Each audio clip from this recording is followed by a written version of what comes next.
আমরা ঠান্ডা মাথায় ভাবি না, ঠান্ডা মাথায় ভাবতে হবে, ধৈর্যশীল হতে হবে। ইন্নামা সাবরু ইনদা সাদামাতিল উলা। বিষ্ণু বলেছেন, বিপদের প্রথম ধাক্কায় যে সবর ধারণ করতে পারে সেই তো সবুর। এজন্য বিষ্ণু দোয়া করতেন, আল্লাহুম্মা জাআলনি সাবুরা, আল্লাহ আপনি আমাকে ধৈর্যশীল বানান। ওয়া জাআলনি শাকুরা, আপনি আমার শুকরগুজার বান্দা বানান। বিশ্বনবীর যে ধৈর্যশীল, বিশ্বনবীর যে শুকরগুজার পৃথিবীর কেউ আছে? কথা বলেন। এমন তাবৎ কোনো অত্যাচার নাই যে অত্যাচার বিশ্বনবীর উপর করা হয় নাই। বিশ্বনবী মক্কার জামিনে যখন দাওয়াত দিতে লাগলেন, ওনারে পাগল বলা হতো, বলা হতো তুমি পাগল, বলা হতো মুহাম্মদ একটা কবি, বলা হতো মুহাম্মদ হচ্ছে গণক। বিশ্বনবী যখন রুকু দিতেন, সিজদায় চলে যেতেন, উটের পচা নারী ভুরি এনে বিশ্বনবীর কাঁধে ফেলে রাখা হতো। বিশ্বনবীর গলার মধ্যে রশি ধরে টান দেয়া হতো। কয়েকবার বিশ্বনবীর এই ঘাড়ের এই চামড়া ছিঁড়ে গিয়েছে, একবার চাদর টান দেওয়ার কারণে, আরেকবার রশি টান দেওয়ার কারণে। বিশ্বনবী কিছুই বলেন নাই, ক্ষমা করে দিয়েছেন। যেই মক্কার শত্রুরা বিশ্বনবীকে মক্কা থেকে বিতাড়িত করেছে, এবং যেই রাতে উনি হিজরত করলেন, মাইগ্রেট করলেন, উনি কেঁদে কেঁদে বারবার মক্কার দিকে ফিরে তাকায়, আবার যায়, আবার ফিরে তাকায়, মাতৃভূমির মায়া ছাড়তে পারছেন না। আর বলছিলেন, মক্কা তো আহাব্বুল বিলাদ ইলাইয়া, মক্কা আমার কাছে সবচেয়ে প্রিয় শহর। লাউলা উখরিজতু লামা খরাজতু মিনহা, আমার যদি বের করে না দেয়া হতো এই শহর থেকে, আমি কোনোদিন এই শহর থেকে বেরোতাম না। এত ভালোবাসতেন বিষ্ণুনবী মক্কাতুল মুকাররমাকে। ধৈর্যশীল ছিলেন। এত অত্যাচার অনাচারের পরে যখন মক্কা বিজয়ের ক্ষণ আসলো, এই মক্কাকে বিশ্বনবীর করতলগত করে দিল কে? ফাতে মক্কা হলো। বিশ্বনবী চাইলে পিছে পিছে প্রতিটা কাফের মুশরিককে শেষ করে দিতে পারতেন, ঠিক কিনা?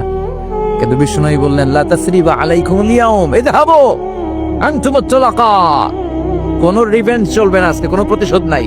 একেবারে বড় যুদ্ধাপরাধী যারা, মারাত্মক যারা অফেন্স করেছে, তাদেরকে শাস্তির আওতায় আনা হবে, বাকি সবাইকে আমি ক্ষমা করে দিলাম। In the long history of the world, there is no instance of magnanimity and forgiveness which was showed by our beloved Prophet Muhammad when all of his enemies laid under his feet and he forgave them one and all. পৃথিবীর গোটা পৃথিবীর ইতিহাসে এরকম নজির কোথাও পাওয়া যায় না, যাকে এত অত্যাচার করে বিতাড়িত করা হয়েছে, নির্বাসন দেয়া হয়েছে, হিজরতে বাধ্য করা হয়েছে।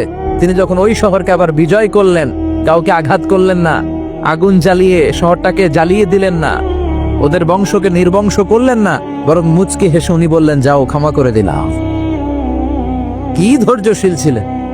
আবার দোয়াও করতেন, আল্লাহুম্মা জাআলনি সাবুরা, আল্লাহ আপনি আমার ধৈর্য বাড়ায় দেন।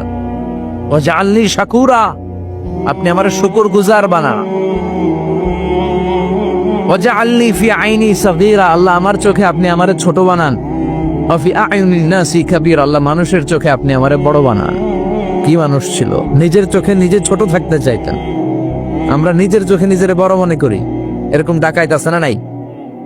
নিজেরাই নিজে মনে করে কত বড় সাহেব, লাট সাহেব। মান তাওয়াদা তারাফা, এটা হচ্ছে সুন্নাতুল্লাহি ফিল আরদ। মান তাওয়াদা তারাফা, যে নিচে নেমে থাকতে চায় আল্লাহ ওরে টেনে উপরে উঠা, আর যে খালি উঠতে চায়, হিংসা করে অহংকার করে উপরে ঠেলতে চায়, ওরে নিচে নামায় দেয় কে?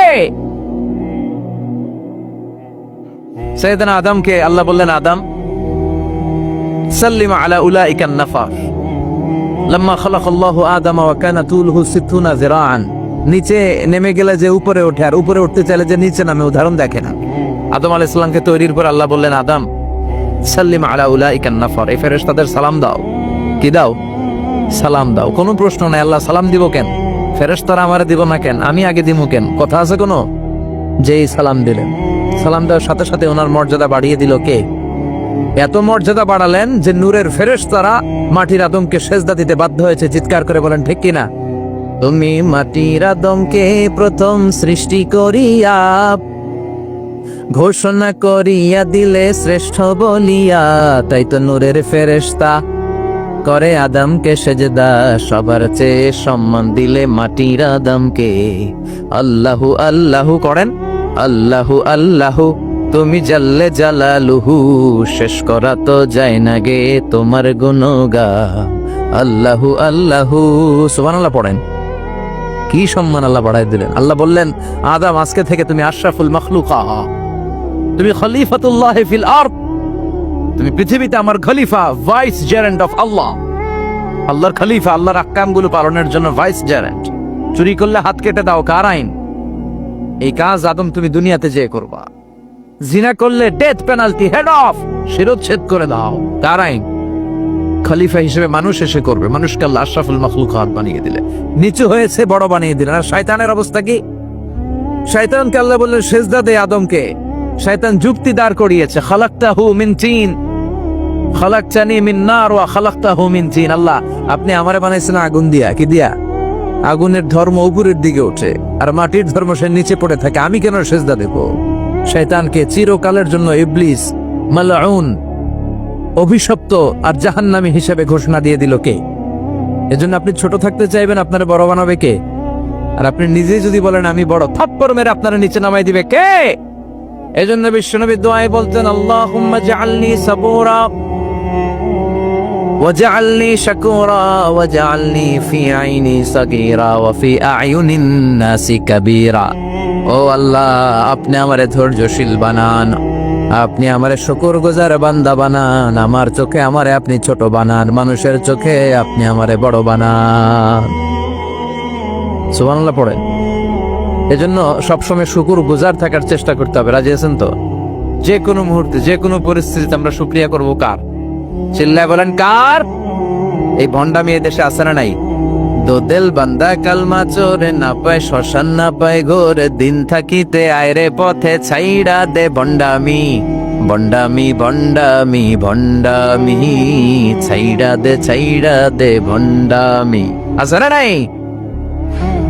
নামাজ কালাম পড়ে না, ইবলিস শয়তানের নানা। আছে না? নামাজ নাই, রোজা নাই, নাচানাচি, নাচ গান, গোসল করে না, সারা বছরে করে একবার, ওই গোসলের পানি মুরিদরা খায় ফেলায়। আছে না নাই? নামাজ রোজা করে না, ইবলিস শয়তানের নানা, ধর্মের একখান খুঁটি ধইরা কয়দিন করবা হয়রানি, ভণ্ডামি ভণ্ডামি ভণ্ডামি, ছাইড়া দে ভণ্ডামি। ঠিক কি?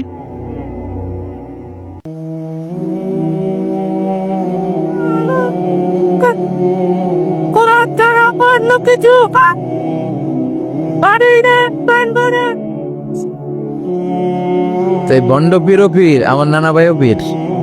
কথা কন, পীরে পীরে পার্থক্য আছে না নাই? পীরে পীরে পার্থক্য আছে, এজন্য পীর চিন্তা হবে। এদেশে এই পাক ভারতে ইসলাম প্রচারে ওলিয়া উলিয়াদের, পীর মাশায়েখদের অবদানের কোনো শেষ নাই। কিন্তু চিন্তা হবে, কষ্টি পাথর দিয়ে যাচাই করে নিতে হবে। কারণ এই পীরের আদলে অনেক ভণ্ড এই বাংলার জমিন আছে না নাই? এই ভণ্ডদের সাথে আমাদের কোনো সম্পর্ক নাই। ওনার দরবারে আলোচনা হয়, সাইয়্যিদ কামালউদ্দিন জাফরি সাহেব যায়, আমরা যাই, দেশ বরেণ্য ওলামায়ে কেরামরা যায়, যারা হকের কথা বলে, যারা কোরআন সুন্নাহর আলোকে বলে, কোনো ভণ্ডামি নাই। যাবেন, প্রতি বছর যাবেন। এরপরে যে কেরাত সম্মেলন হবে না এবার 17 ফেব্রুয়ারি, আমার প্রোগ্রাম যশোর। আমাকে অনেক বলেছিল থাকতে পারলে আমিও কোরআন নিয়ে কিছু কথা বলে আসতে পারতাম, শুনে আসতে পারতাম কারীদের তেলাওয়াত। যাবেন আপনারা, দাওয়াত করে দিলাম।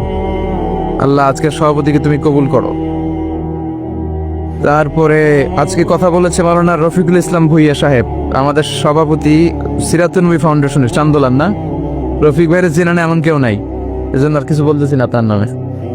আল্লাহ রফিক ভাইয়ের তুমি কবুল করো।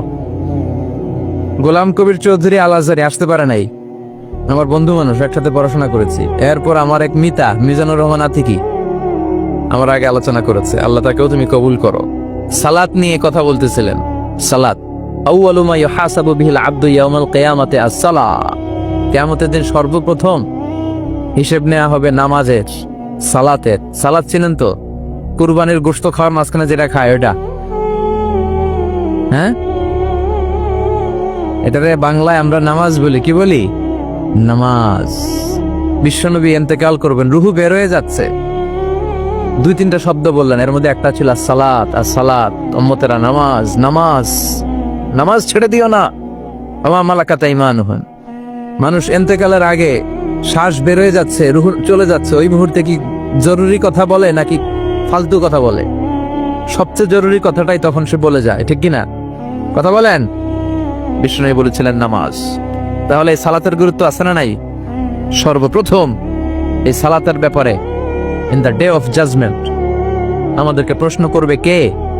সালাতে কায়েম করো, সালাতে কায়েম করো, হবে সম্মানী তুমি, হবে জান্নাতি তুমি, হবে সম্মানী তুমি, হবে জান্নাতি তুমি, দিবে কাল হাসরে শীতল ছায়া আরশে আজিম, রব্বিয়াল আলা, রব্বিয়াল আযীম, রব্বিয়াল আলা, রব্বিয়াল আযীম। সুবহানাল্লাহ পড়ে। এজন্য নামাজ, নামাজ, এই নামাজ যাতে মিস হয়ে না যায়। সব মিস হতে পারে, নামাজ মিস হতে পারে না। আল্লাহ তুমি বুঝার তৌফিক দান করো। আজকে সকালে মহিলা সমাবেশে কথা বলেছে হাফেজ কারি আশরাফ আলী, কথা বলেছে কারি আব্দুল কাইয়ুম মিয়াজিয়া। যারাই কথা বলেছে আল্লাহ সবাইকে কবুল করো। সঙ্গীত পরিবেশনায় ছিল কলতান শিল্পী গোষ্ঠী, আল্লাহ তাদেরকেও তুমি কবুল করো। আসুন আমরা আল্লাহর নামে 3টা তাকবীর দেই, গলা ফাটিয়ে আমার সাথে সাথে পড়েন আল্লাহু আকবার, আল্লাহু আকবার, আল্লাহু আকবার। আল্লাহ তুমি কবুল করো।